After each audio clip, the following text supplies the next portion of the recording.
Bonjour à tous et bienvenue sur le rêve australien. Hakuna Matata.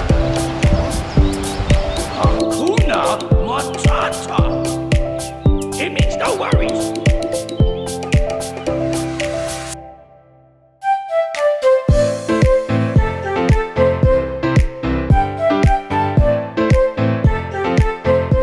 Donc petite présentation pour ceux qui sont nouveaux sur cette chaîne, je m'appelle Lise, ça fait presque 7 ans que je vis en Australie et sur cette chaîne je vous donne des conseils si vous voulez venir en Australie, que ce soit pour visiter ou pour venir en Working Holiday Visa ou de manière plus permanente, et aussi je vous partage ma vie, donc je fais des vlogs sur ma vie en Australie.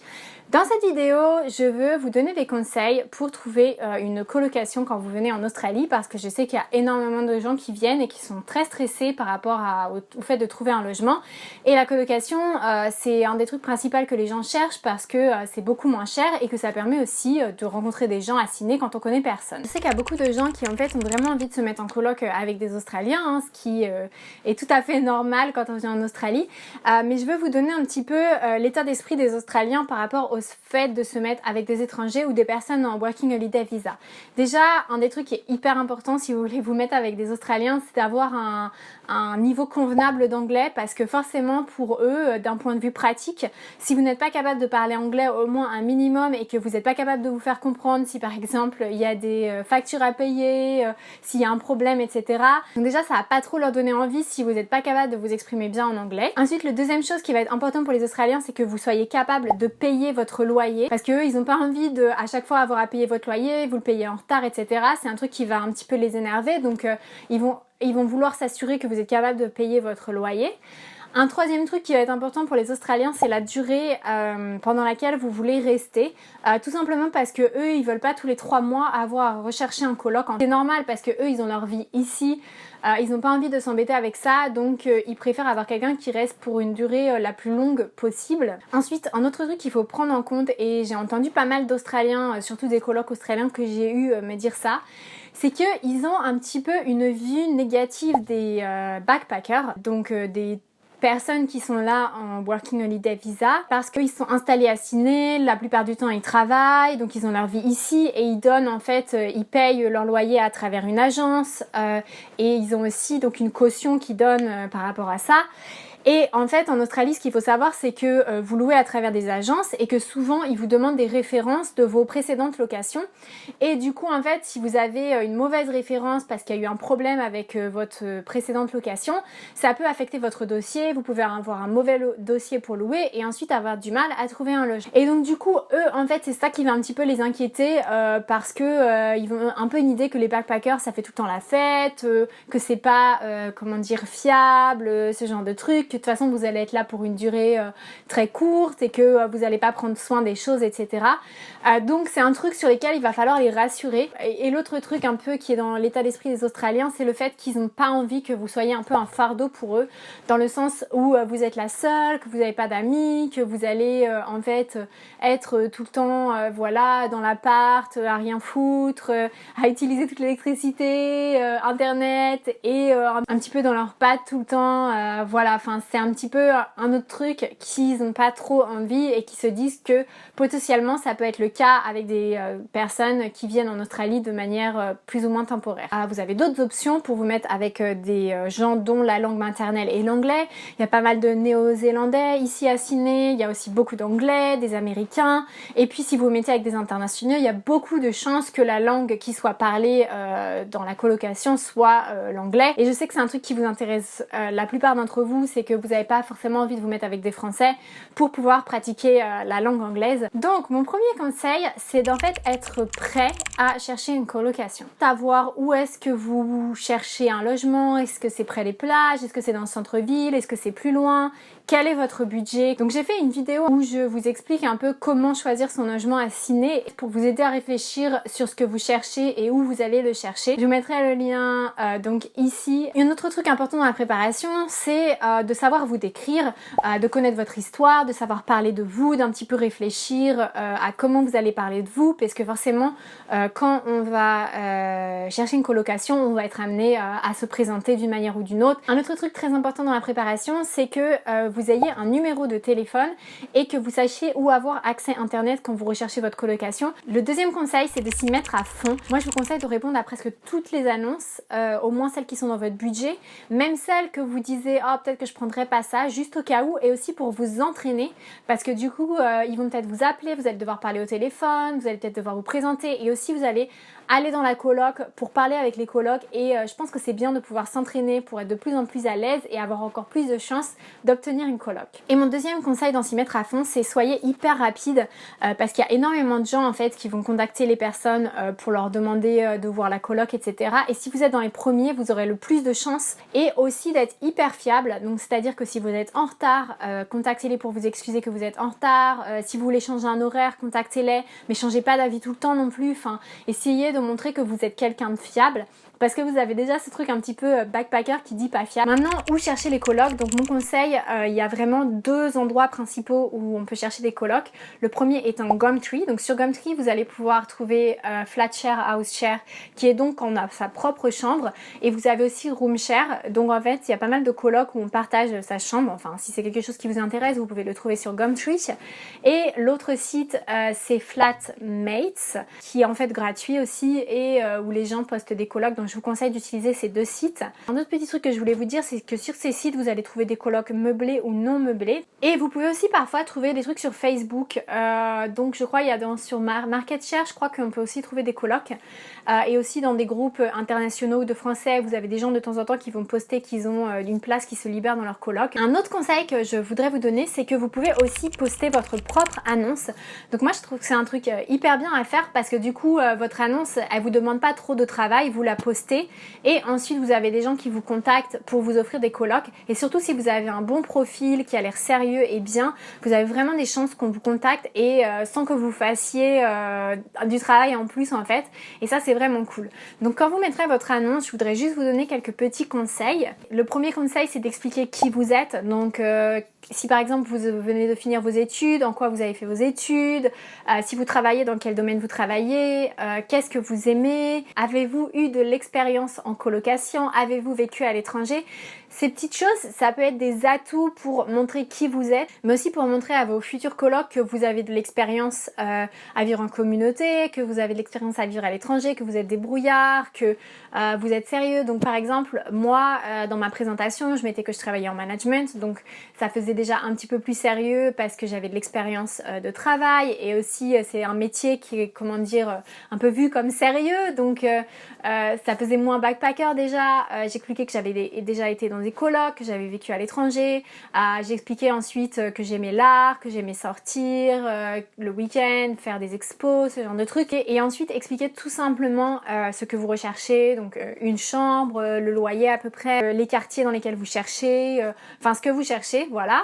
Et aussi ce que je voudrais vous dire, c'est que ça peut être intéressant d'expliquer quel type de personne vous êtes, vos traits de caractère, donc si vous êtes calme, si vous aimez faire la fête, etc.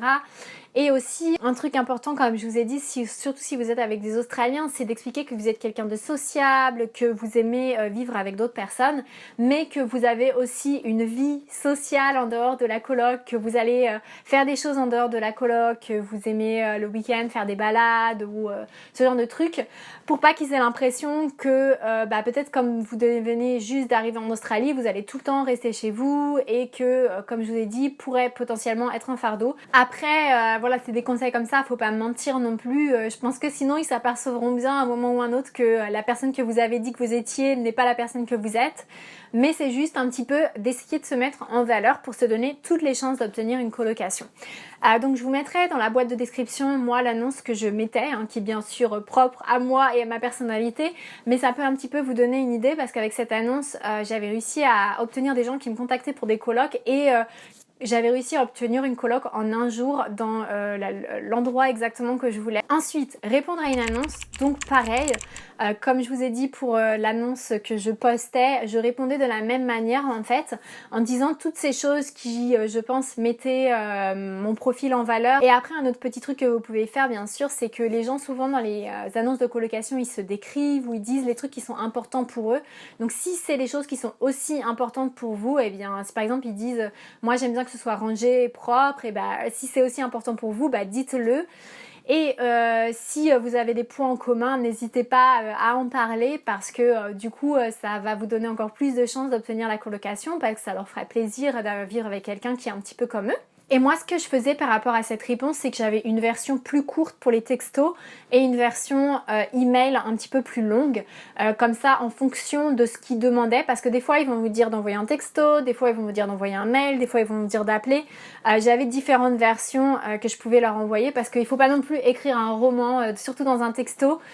Faut vraiment voilà, dire direct les trucs qu'on veut dire et les trucs les plus importants. Donc, j'avais 2 versions et je vous conseille de faire la même chose. Parfois, c'est demandé, parfois, ça ne l'est pas. Vous pouvez aussi envoyer une photo quand vous répondez à une annonce. Essayez que la photo en fait elle donne une bonne image de vous, donc un peu sérieux mais un peu cool, quelqu'un qui a l'air sympa. Ensuite, vos potentiels futurs colocs, s'ils aiment le profil que vous avez envoyé, ils vont vous demander de venir pour visiter l'appart et pour les rencontrer. On apprend à se connaître pour voir si ça colle et puis c'est aussi l'opportunité pour vous de voir l'appart et de voir si ça vous convient.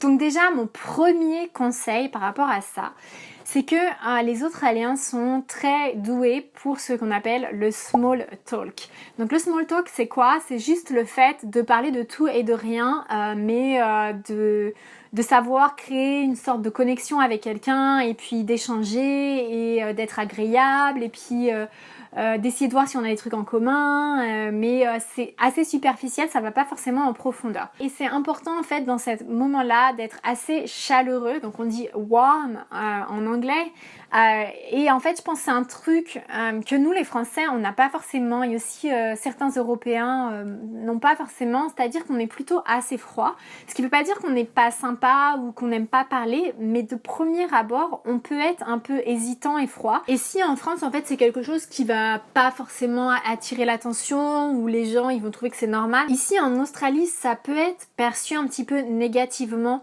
en se disant peut-être cette personne elle est pas très sympa ou elle va pas beaucoup parler dans la coloc, alors qu'en fait vous pouvez être une personne hyper sympa et que en fait ça va juste pas se voir parce que la première impression que vous allez donner c'est quelqu'un de froid. Je sais pas si ça a du sens tout ce que je dis, mais c'est un truc qui est réel, c'est juste une petite différence culturelle.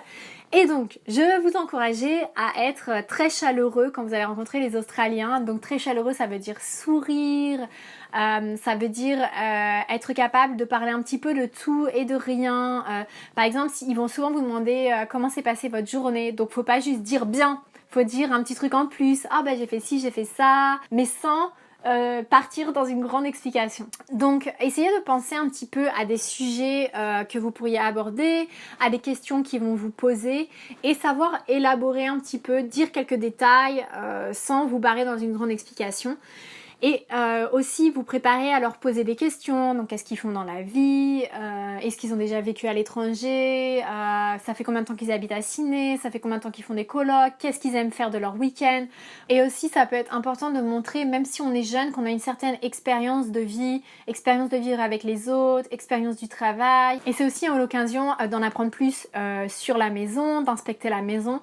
Donc moi je vous conseille de regarder quelques petits trucs. Un des trucs c'est de regarder que la porte de votre chambre elle ferme, pas forcément à clé mais qu'elle ferme bien. C'est un autre truc à regarder, c'est le volume sonore. Donc pensez bien au moment de la journée à laquelle vous y allez. Parce que ça peut être un moment où c'est calme, mais à d'autres moments de la journée ça peut être des moments où c'est hyper bruyant.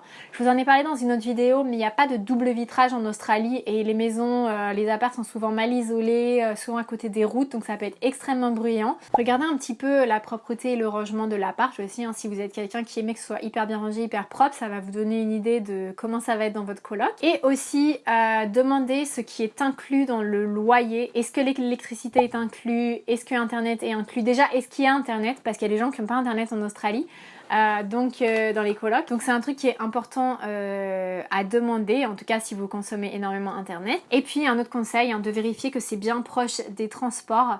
Je vous en ai parlé dans plein d'autres vidéos, vous pouvez vous retrouver dans un endroit où c'est hyper galère de voyager partout à Sydney parce que c'est super mal desservi. Donc dernier conseil en fait, je vais juste vous donner des petites astuces entre guillemets pour être sûr de trouver un logement à Sydney. Le conseil que je vais vous donner, c'est que parfois vous n'allez pas exactement avoir le truc dont vous rêvez. Donc ça veut dire que vous allez peut-être trouver une coloc qui est un petit peu plus loin du centre-ville que vous auriez espéré. qui est un petit peu plus haute dans le budget. Ou peut-être que vous allez être amené à vous mettre avec des étrangers ou peut-être même des Français. Voilà, ce que je voulais juste vous dire en fait en termes d'astuces, c'est que vous allez peut-être devoir faire des compromis et c'est comme ça que vous allez être sûr de trouver une coloc. Donc essayez un petit peu d'étendre vos critères dès le début pour avoir quand même des options et pour être sûr de trouver un logement. Vous allez être capable aussi de quitter cette coloc si vous trouvez un truc mieux. Je voulais aussi vous dire un petit truc par rapport aux colocations, c'est que il est interdit en fait de sous-louer en Australie. Sans l'accord du propriétaire. Il est possible qu'on vous loue une chambre sans l'accord du propriétaire, je veux juste que vous en soyez conscient. Et ce que les Australiens normalement devraient faire ou doivent faire, c'est que quand ils vous sous-louent la chambre, ils doivent vous faire un contrat de sous-location. Moi personnellement, j'en ai jamais eu. Et on va aussi vous demander une caution qui est en général de 2 semaines ou 1 mois selon les colocs. Donc bah voilà, c'est tout pour cette vidéo. J'espère qu'elle est utile. J'espère que ça va vous aider pour trouver une coloc. Si vous l'avez aimé, vous pouvez me mettre un pouce en haut parce que ça aide en fait d'autres personnes à trouver cette vidéo. Si vous avez des questions, n'hésitez pas à les poser en dessous de la vidéo. Et puis si vous voulez voir d'autres vidéos sur l'Australie, de conseils ou mes vlogs, vous pouvez vous abonner à ma chaîne. Et puis moi, je vous dis à bientôt dans ma prochaine vidéo. Bye!